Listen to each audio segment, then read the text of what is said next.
Orang yang terkeren terkece menyuarakan suara rakyat untuk lingkungan kehidupan, teman-teman, jatuh kepada Pak Khalid lah. Itu ya yang lagi viral saat ini ya. Yang dimana kasus terbentangnya pagar laut ya, yang panjang banget tentunya menghalangi aktivitas nelayan. Nah, di sini Pak Khalid ini yang menjadi komando rakyat untuk menyuarakan rakyat tentang aktivitas nelayan dan keluhan nelayan di sana. Oke, kita akan lihat nih cuplikan video kali ini. Halo Pak Kolil, Anda itu kan hanya seorang nelayan. Harusnya Pak Kolil itu jangan cerdas. Anda itu salah. Kenapa Anda secerdas itu? Harusnya pemikiran Anda itu jangan cerdas Pak Kolil. Biarlah yang cerdas itu yang mahasiswa sama orang-orang yang merasa pinter, merasa sekolahnya tinggi, walaupun bicaranya ngelantur kayak orang mabuk, kayak orang pakai obat-obat terlarang, ngelantur. Tapi kan kasihan mereka Pak Khalil. Mereka itu merasa sudah pede, merasa jadi anak mahasiswa yang cerdas, bicaranya panjang lebar dan pakai kata-kata yang intelektual tapi mulek dan muter-muter. Itu kan dia kasihan Pak Khalil. Kenapa harus Pak Khalil patahkan dengan kata-kata dan pemikiran yang terlalu pinter dan cerdas? Harusnya Anda itu fokus cari ikan, jadi nelayan. Kasihan mereka yang sok pinter, sok mahasiswa tapi otaknya goblok gitu loh Pak Khalil. Gimana sih Pak Khalil ini? Ya Allah Pak Khalil, semoga sehat selalu ya Pak Khalil. Walaupun nelayan tapi cerdas, ya. Tapi secerdas-cerdasnya nelayan itu kalah Pak kita rakyat kecil sama penguasa. Oke, jadi yang penting sehat Pak Khalil ya. Ya alhamdulillah sekarang di televisi tanggal 18 Januari ini apa yang Anda resahkan sekarang dibongkar ya. Yes, alhamdulillah Pak Khalil ya. Ya, cuma kasihan aja itu mahasiswa dan mereka yang sok pinter itu ternyata otaknya ya kebalik ya. Langgar cabut, kenapa entar-entar? Kenapa entar nunggu 20 hari segala macam? Udah itu melanggar cabut. Toh ketika masyarakat melanggar mah jangankan urusan misalnya pagar sampai 30 km lebih nyuri kayu aja langsung dihukum. Gitu kan? Metik kayu aja di hutan lindung dihukum langsung. Maksudnya kok nggak dilakukan itu? Gitu kan? Ini nunggu apa gitu? Misalnya nunggu biar pelakunya ngaku, pelakunya rahasia umum lagi. Lura-lura tahu, orang Kohod tahu yakin siapa pelakunya. Orang Serang aja tahu. Tahu semua. Bupati tahu. Enggak tahu pura-pura, enggak mungkin enggak tahu. Itu. Kalau saya sebutin di sini, nanti saya dituntut undang-undang IT nanti. Itu. Kok dituntut undang-undang kalau ada? Takut dituduh gitu. Bukan kalau ada benar ya nggak bisa dituntut. Ya udah berarti saya sebutkan apa? Hah? Iya. Oh. Ada tadi udah bilang kok Iya. korporasi di belakang ini. Korporasi apa? Big yang di PSN kan. Iya, itu korporasinya. Nah, pemagaran ini sebenarnya mah tetap ini proyeknya dari Ali Hanafi ke Encon nih. Encon itu Ahmad Ghazali ditenderkan lagi ke Mehmet. Nah, bikinlah ini Sinton ini bikin supaya mengalihkan isu gitu kan. Supaya ini tidak terjadi ke dia nama itu. Akhirnya ditongolkan ya namanya Jaringan Rakyat Pantura. Bahwa ini swadaya, itu segala macam. Dan ini sebenarnya udah jadi. Yang saya sebut tadi ini udah jadi materi gugatan di pengadilan. Gitu. Nah kalau ngomong Ali Hanafi, silakan aja semua di sini juga tahu siapa. Tangan kanannya siapa maksudnya. Itu kan. Kalau ngomong aguan segala macam ya berarti kan Anthony Salim segala macam. Itulah korporasinya maksudnya. Dan jika negara tidak berani ke itu, saya akan lawan. Banten saya akan pimpin. Benar sama-sama nelayan, tapi kan situasinya yang berbeda, Pak. Mungkin yang dirasakan Kang Khalid merasa terganggu, tapi kalau nelayan-nelayan kami, itu tidak, Pak. Mereka tetap beraktivitas seperti biasa. Ya. Maka ketika mereka pada saat musim paceklik, yang saya tahu mereka itu bilang katanya, mereka itu bisa mencari kerang-kerang hijau. Ya. Sehingga itu bisa menambah penghasilan atau menjadi penghasilan para nelayan ketika di masa musim paceklik. Tapi saya memang apresiasi kepada Kang Khalid ya. Luar biasa ini seorang nelayan hebat gitu, berwawasan tinggi gitu ya. Saya nggak sampai apa yang tadi dia sampaikan itu, ini saya bingung nyernanya Kang. Saya bingung bener. Saya tadi sampai ada PSN, sampai PIK 2. Oke lah saya misalnya PIK 2 tahu, cuma kan tulisannya doang. Dan korporasi juga saya nggak tahu. Saya pernah dengar, tapi kan saya nggak tahu orangnya. Kan nanti kalau saya ngomong salah kan juga salah lagi. Kan gitu.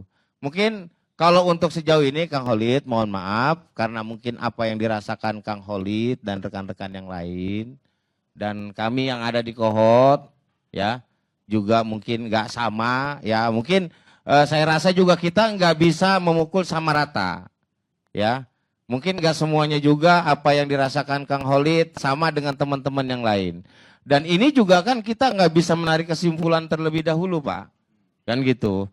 Pasti kan masih ada pro dan kontra. Nah saya nggak tahu, misalnya kalau teman-teman nanti lebih banyak yang mana, lebih kontranya setuju apa tidak setuju misalnya. Ya kan, gitu. Nah cuma gini, jujur aja kalau misalnya untuk Kohot, kita jujur tidak merasa ada gangguan. Mungkin itu aja Kang Khalid, terima kasih. Ya. Terima kasih. Ya. Mungkin sedikit tanggapi ya. Ya. Ya. Ya artinya saya pengen investigasi nih kalau siapa namanya? Tarsin. Tarsin benar. Oh iya. Takutnya model-model begini staf biasa doang, Pak. Ya, makanya dulu tunggu.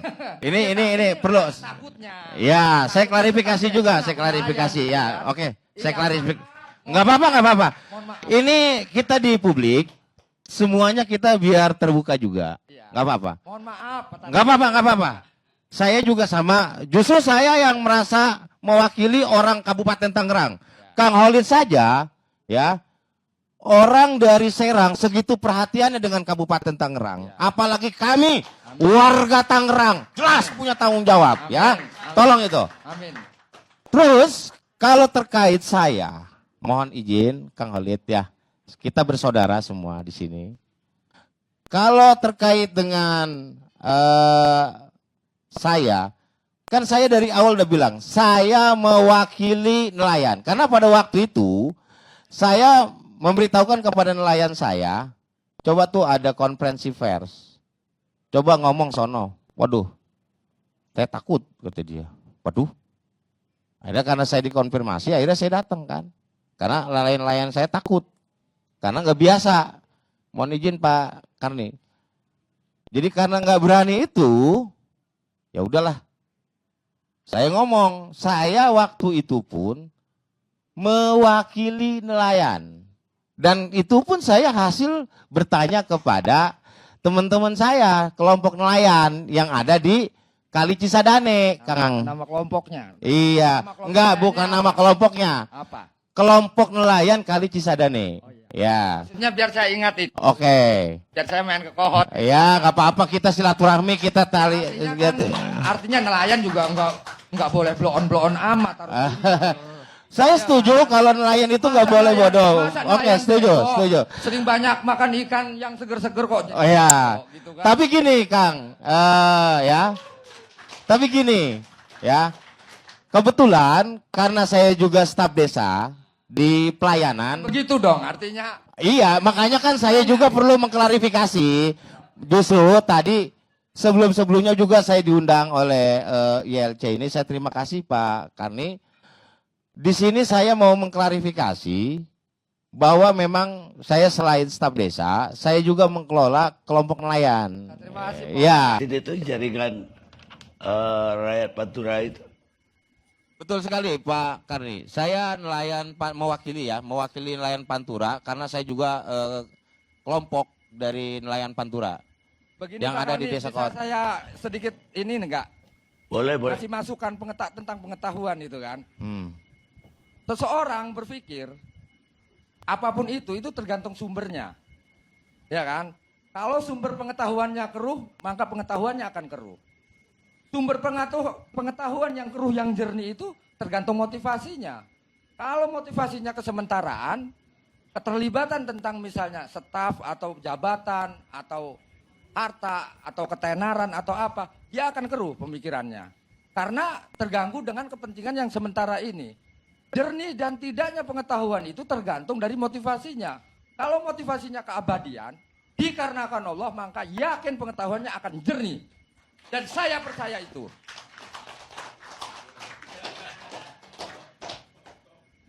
Baik, Mas Tarsid. Beliau ini kan merasa bahwa pagar laut itu mengganggu. Artinya dia juga, saya kira, gak setuju lah kalau itu dijadikan proyek. Anda terganggu gak dengan PIK 2?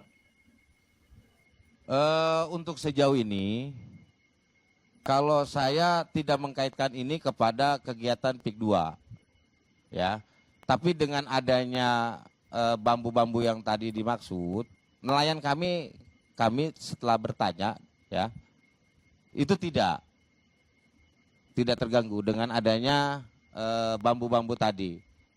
Walaupun Justru tadi belayarnya lebih jauh katanya. Solarnya lebih. kalau misalnya berlayar lebih jauh, saya rasa enggak juga, ya. Ya mungkin kan kalau menurut keterangan juga dari beberapa nelayan kami, itu kan kalau misalnya mau dilewati, misalnya ada itu katanya bisa dibuka lah gitu, misalkan bisa dicabutin atau apalah gitu, kan seperti itu. Sehingga mereka dengan sendirinya nggak merasa terganggu gitu. Mungkin itu aja sih. Anda sehari-harinya nelayan atau staf desa? Saya staf desa tapi mengurus nelayan gitu. Karena di kami itu ada nelayan lokal, ada nelayan pendatang juga gitu. Ya, jadi Anda tidak mengalami sehari-hari bagaimana berlayar ke. Kalau bicara mengalami enggak gitu. Tapi saya juga berdasarkan informasi yang diterima dari rekan-rekan nelayan di lapangan. Mungkin begitu, Kak. Maaf, sebenarnya kalau misalnya untuk mengetahui sesuatu informasi kan tentang persoalan apa yang terjadi di lapangan, saya pikir kalau misalnya tanya di staf desa ataupun misalnya desa, kelurahan, pasti yang kalau di wilayah Tangerang ini tidak akan pernah jernih. Dia tidak akan pernah menginformasikan dengan realitas yang nyata. Gitu kan. Kan ukuran manusia itu diukur ketika dia berpikir harus sesuai dengan kenyataan. Jangan katanya. Kalau ini kan sebenarnya apa masih katanya, gitu kan. Nah, normal tidak normalnya seseorang itu diukur dari kenyataan yang ia bicarakan. Kalau yang dikatakan itu tidak sesuai dengan kenyataan, berarti ya saya bilang minha. Minha itu setengah dari 100. Enggak 100. Berarti ada sesuatu yang cacat dalam berpikir. Gitu kan. Jangan-jangan artinya gini. Bagaimana ini proyek yang sedang berlanjut. Misal ada penggusuran, ada pemagaran laut, ada penimbunan sungai gitu kan. Tanya sama lurah misalnya. Dia nggak pernah dirugikan semua. Lurah kayak lurah Moncong, lurah Keronjo gitu kan. Termasuk yang di Kohot, yang lainnya. Bicara dan bikin konten, bikin TikTok ataupun apa. Itu dia merasa tidak terganggu dan ini sangat menguntungkan gitu. Ya wajar karena ada keuntungan dari transaksi tanah itu. Bahkan lurah pun pada jadi calo di situ. Kira-kira secara hukum bener apa enggak ketika lurah jadi calo. Gitu kan. Kira-kira ini mah. Yo hadirin yang ada di sini, kira-kira lurah jadi calo canah halal apa enggak gitu aja. Baik, sekarang saya minta pendapat dari Mbak Susandarawati. Ya teman-teman, kita bisa acungkan jempol kepada Pak Khalid ya, yang dimana di sini menyuarakan rakyat untuk pembakaran alam di Serang teman-teman ya, dimana itu panjang banget ya, yang sempat viral bahwa pagar itu pagar misterius. Ternyata yang telah digali itu sangat gimana teman-teman ya. Jadi semoga aja ya di sini pagar-pagar itu cepat dicabut ya. Bila yang melanggar ya harus dicabut ya. Kenapa lagi teman-teman? Jadi ya di sini tadi kita lihat ya beberapa statement-statement dari jawab sana-sana sini. Pak Khalid menjawab juga, itu mantap banget. Jadi silakan dukung terus channel ini. Apa tanggapan Anda? Silakan di komentar.